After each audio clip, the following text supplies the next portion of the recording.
It's a great day. My name is Che Brown, the Happy Entrepreneur, and welcome to the Happy Entrepreneur Show, the #1 business development and revenue-focused late-night show in the country where we are on a mission. And our mission really is to empower.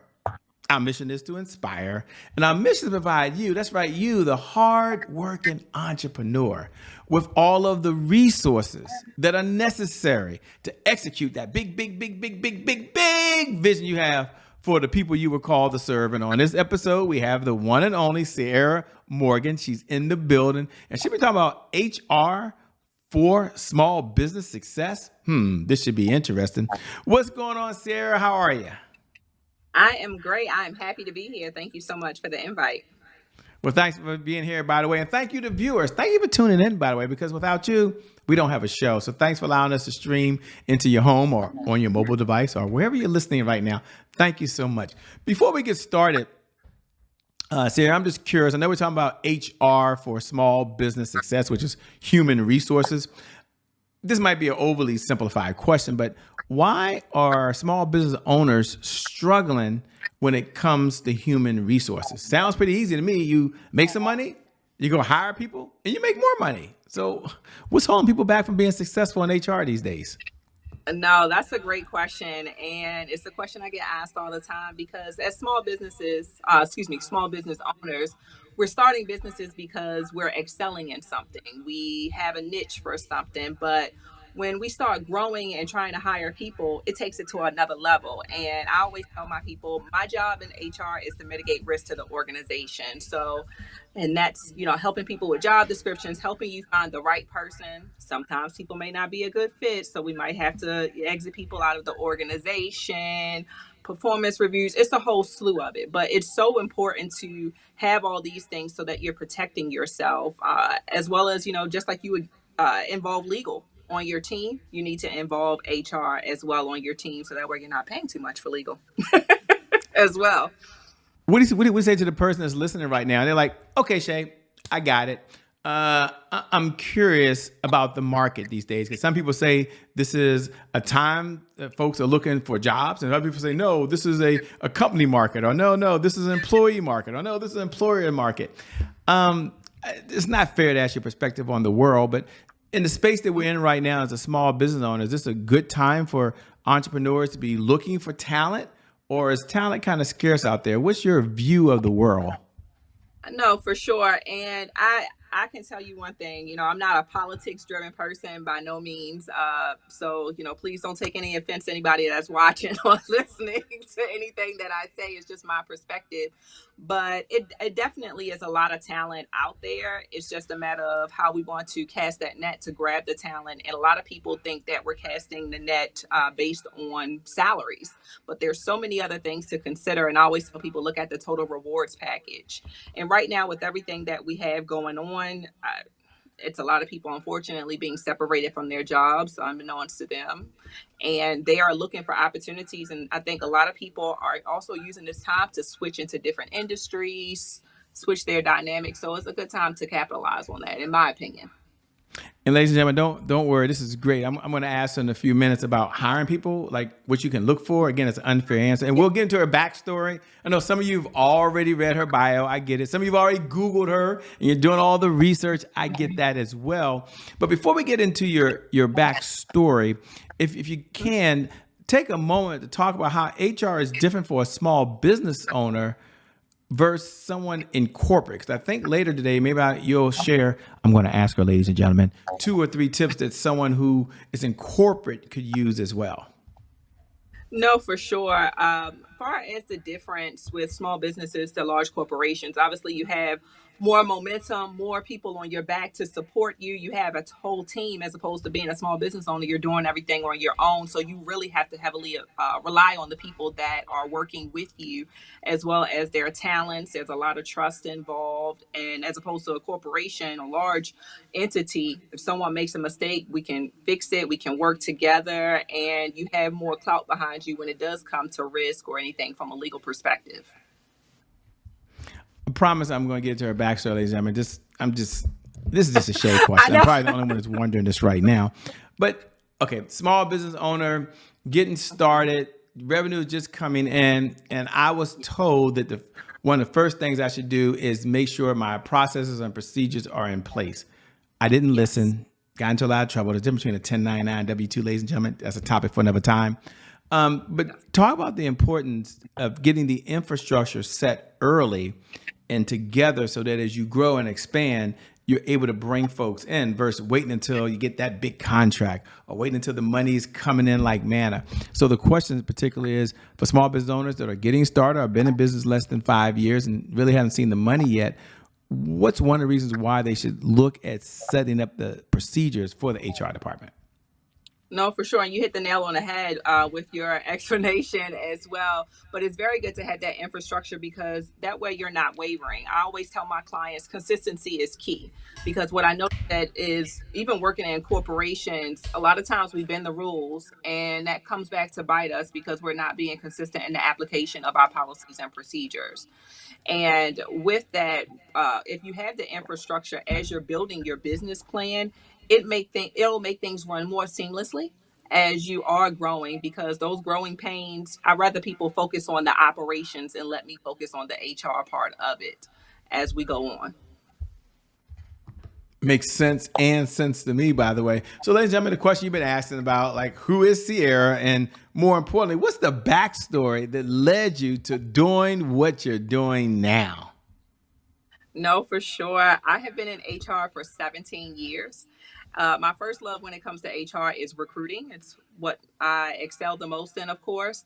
And I actually got my master's degree in HR development and bachelor's in marketing with the idea of recruiting. A lot of people didn't understand that. And I'm like, you have to market the company, you have to be able to market the position. So I see it on both sides of the token. But I've worked in government, I've worked in warehouse, I've worked in healthcare, several different industries. As my managers would always describe me, I'm very multifaceted. I like to really dive into the operations of an organization that I'm working with to make sure that I understand what's going on so I can make the appropriate recommendations as necessary.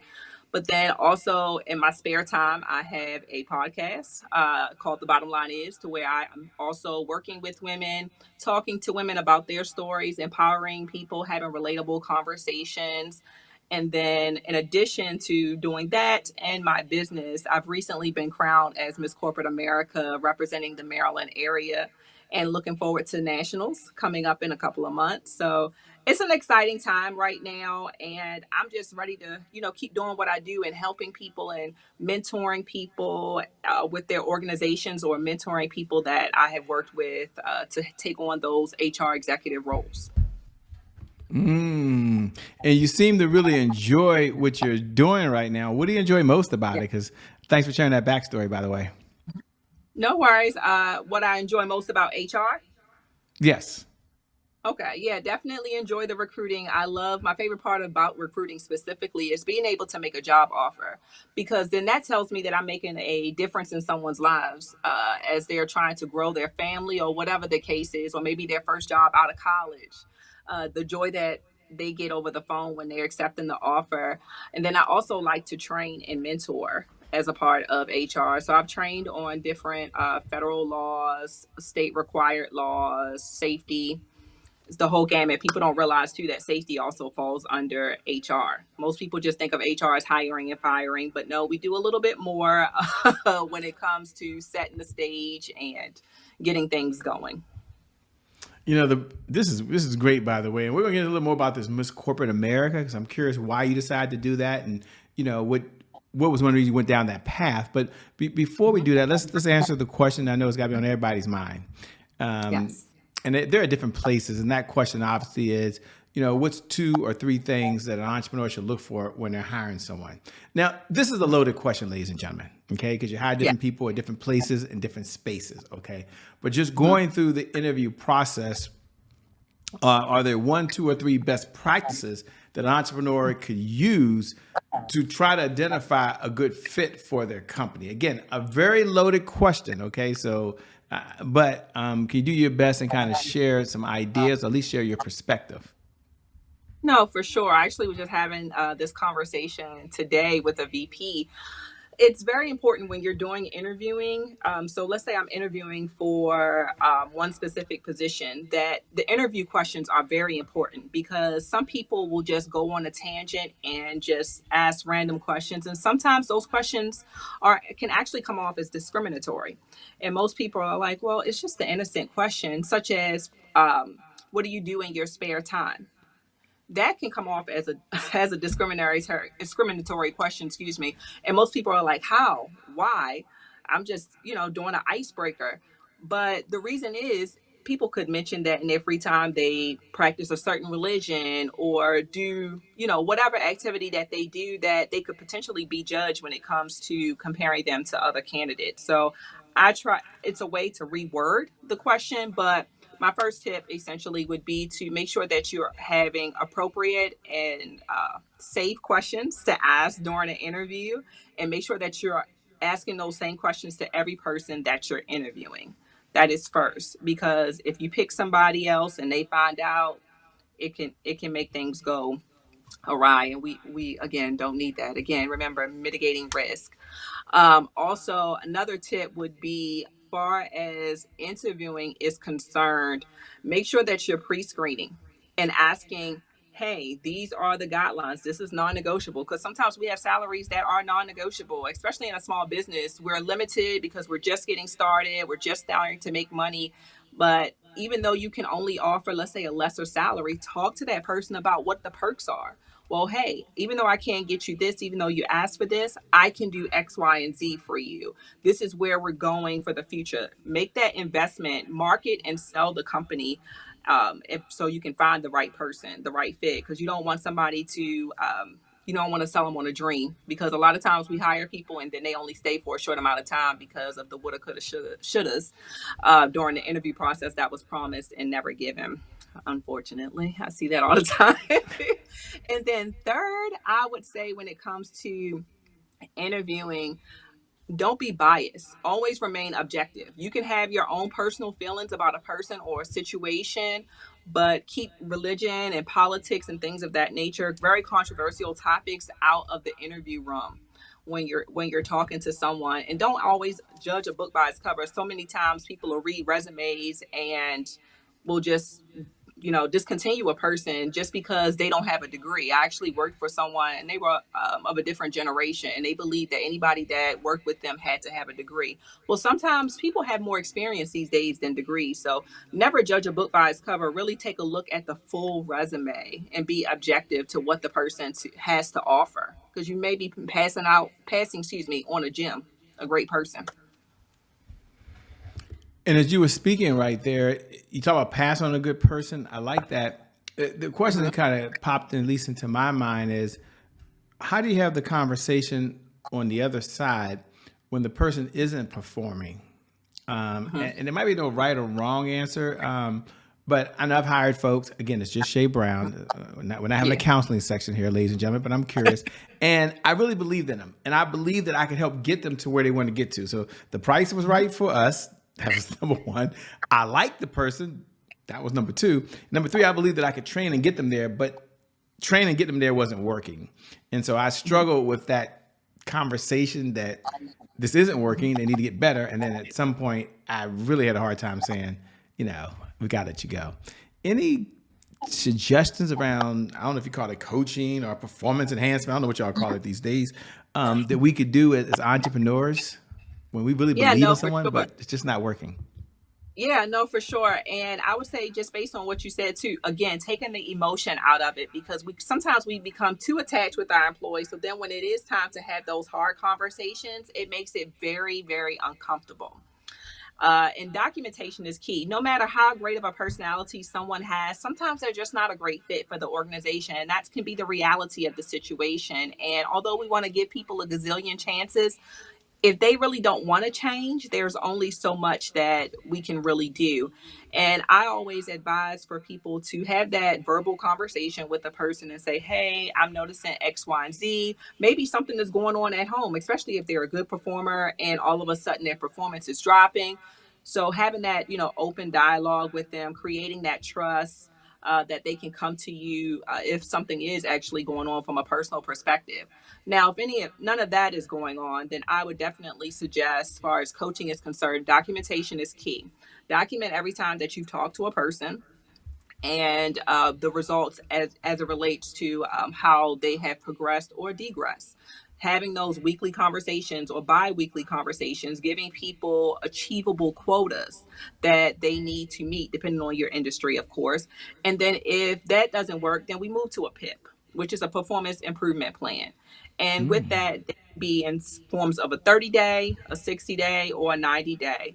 And what people don't realize is a person could successfully come off a PIP. However, sometimes, and I've seen it, it doesn't happen all the time, when they come off of a PIP, they tend to go back to what they used to be as far as their performance is concerned. And not to sound negative, but then you could part ways with the person after that if they do go back to their old ways. But a lot of times when you give somebody a PIP, it's kind of like an eye opener for them, like, oh shoot, I really do got to do better, and this is how I need to get there. And with my PIPs, I always like to provide training with that. So, and again, weekly or bi-weekly meetings. If it's classes, I need to send that person to, again, making that investment in the person, but they have to invest in themselves and want to change.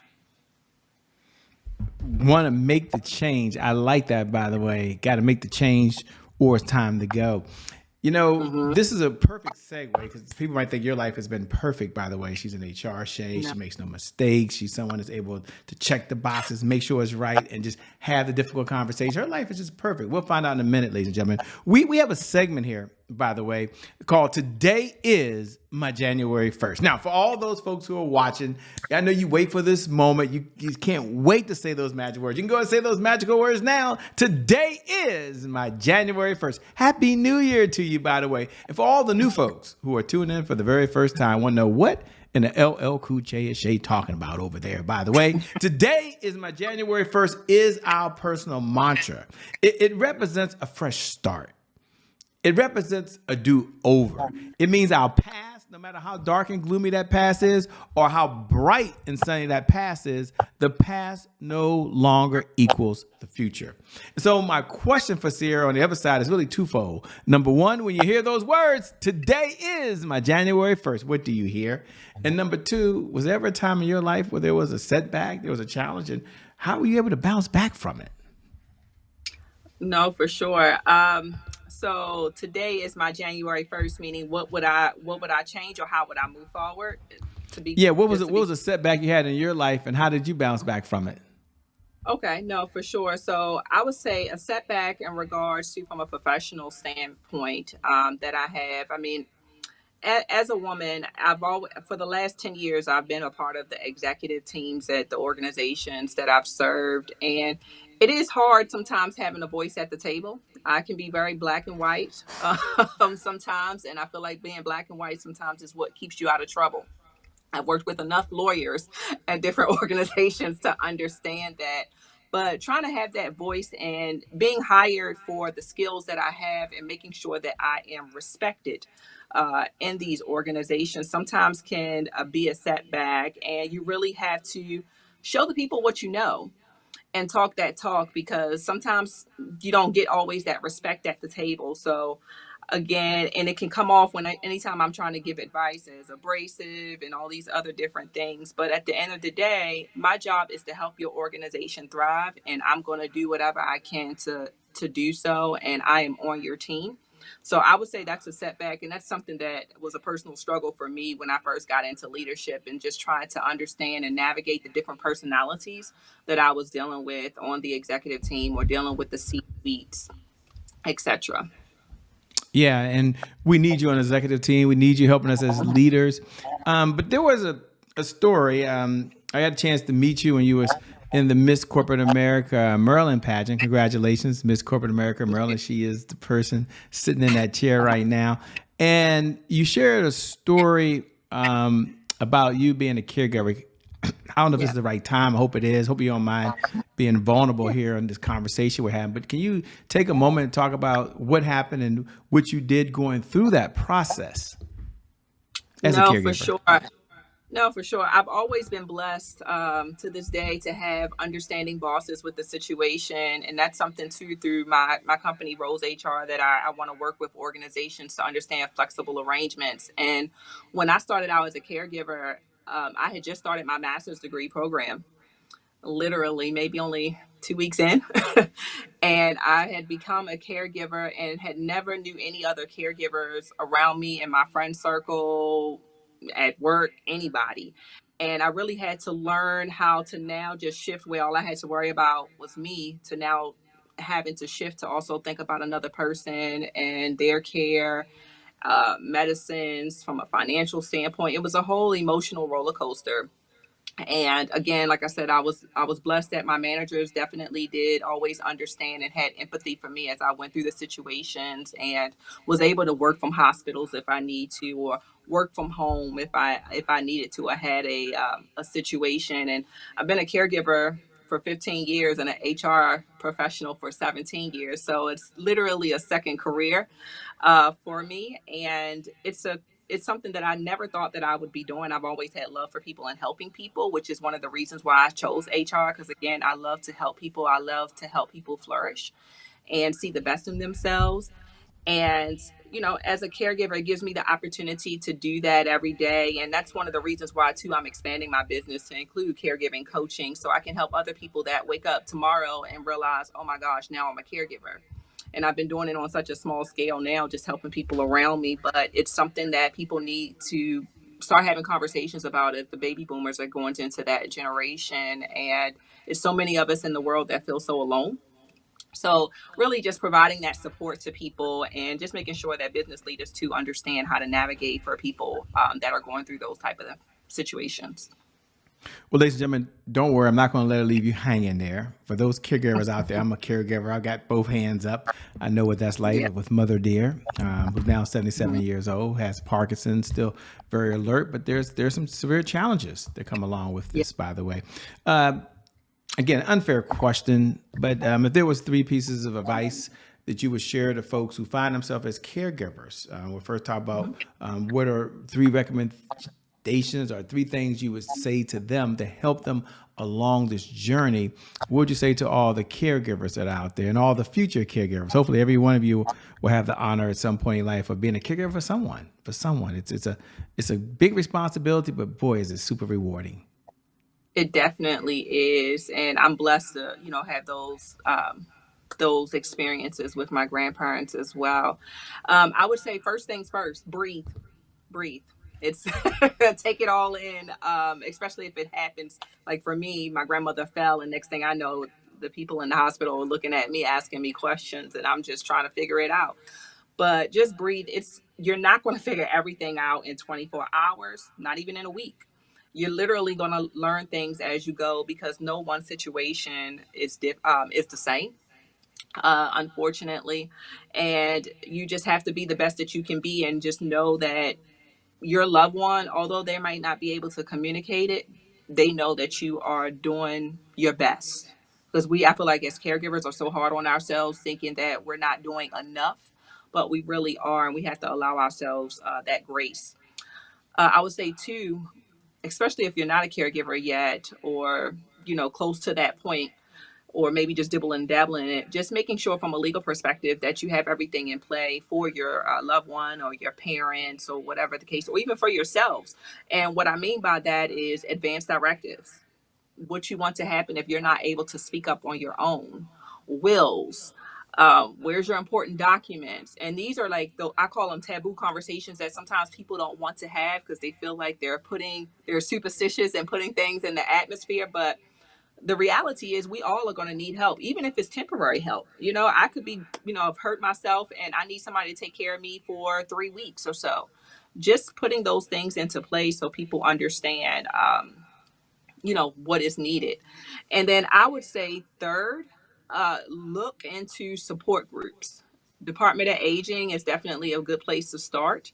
Like for instance, you mentioned that your mom has Parkinson's disease. Well, looking at and Googling different Parkinson's groups that are nearby, and your mom could join those groups too, that way, because sometimes we don't understand. We can never put ourselves in the shoes of our loved ones that are going through these type of situations. So it's good to not only have a support group for yourself as a caregiver, but for them as well, because it's a hard thing to take away that independence from a person, and sometimes they can quickly become a person that is dependent on you. I know my friends always say I'm enabling my grandparents, but at the same time, I don't feel that way, although it may come off that way. But I'm, again, doing the best that I can with what I got. And it can be hard, but definitely have that support around you, whether it's friends, family, or via a support group as well, that can provide you with situations that they've experienced so you don't make the same mistakes.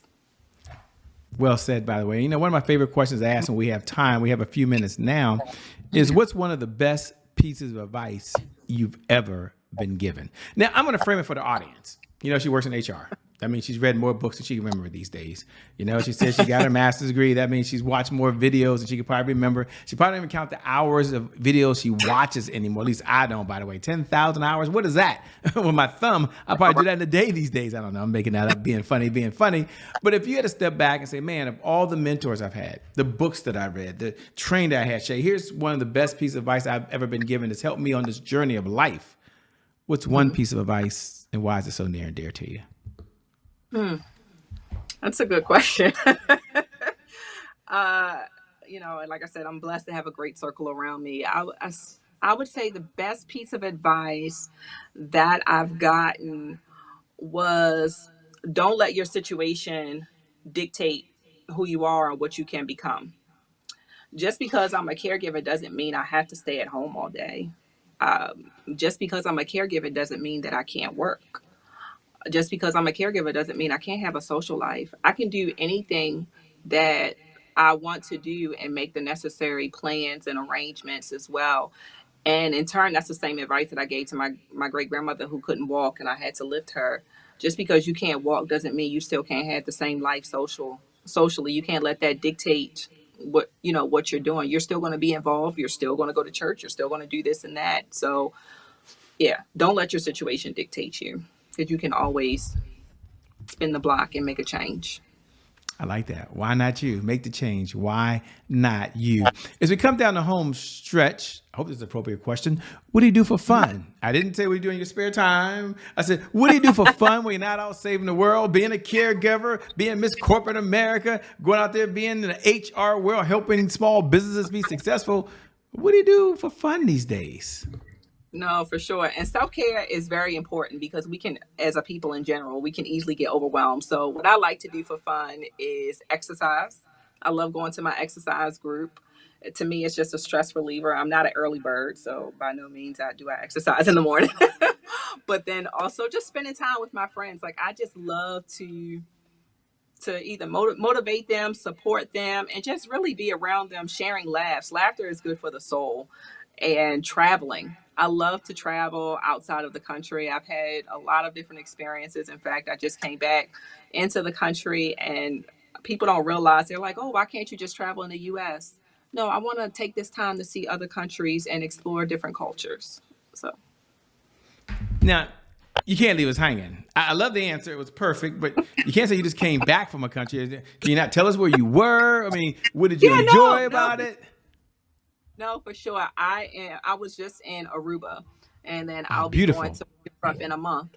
So I'm very excited. And that's one thing. Although my grandparents, I'm caregivers for them, they still support the things that I want to do, and they know that it's necessary for me to do that to rejuvenate, for sure. Well, a month in Aruba should allow you to do a little bit of rejuvenation. I'm joking with you. I'm joking with you. I love Aruba. I love Mexico. I love them all.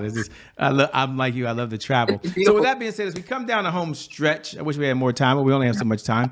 Mhm. Two-part question. Number one, what type of clients are you looking to work with these days, if any? And then what are some things you're doing? How can folks connect with you? What websites, what places can they go? I know you have your own talk show right there. The bottom line is, talk to us. Yes.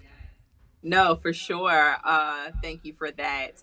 And so I like to work with small businesses, helping you build up your brand, helping you build up your company. Definitely reach out to me. My company is Rose HR. named after my great grandmother.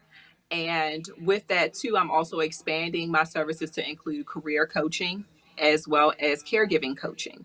So if you're someone that is potentially caregiving is on the horizon, or you just became a caregiver, certainly I can do that caregiver 101 and let you know where you need to go, what you need to do, and go from there. And far as my company, Rose HR, is you can reach me at www.rosehr.org. You can also reach me at on IG at CECTHEDIVA, the Diva. Diva is for Divine Intelligent Vixen with Attitude, because I feel like that is my mantra as well. But that is where you can find information in regards to my podcast. If you are someone that has a topic that you want to share as well, feel free to hit me up. That's something we can talk about. And yeah, and then just watch out for me for Miss Corporate America. I think I covered everything, right? You covered everything. I'm looking forward to being there with you in June, by the way. Congratulations on all the work that you've done already and all the work you're going to do over the next year. You're just an amazing, incredible human being. Thank you for being on the show. We appreciate it. No problem. Thank you. Take care.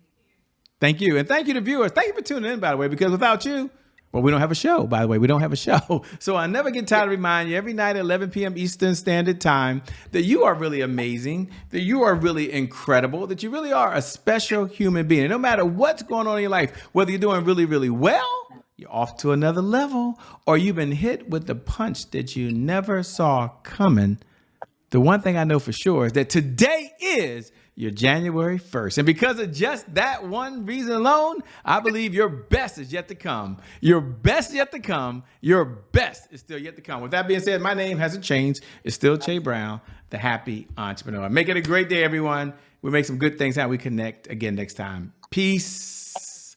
We out here. See you later. Bye-bye.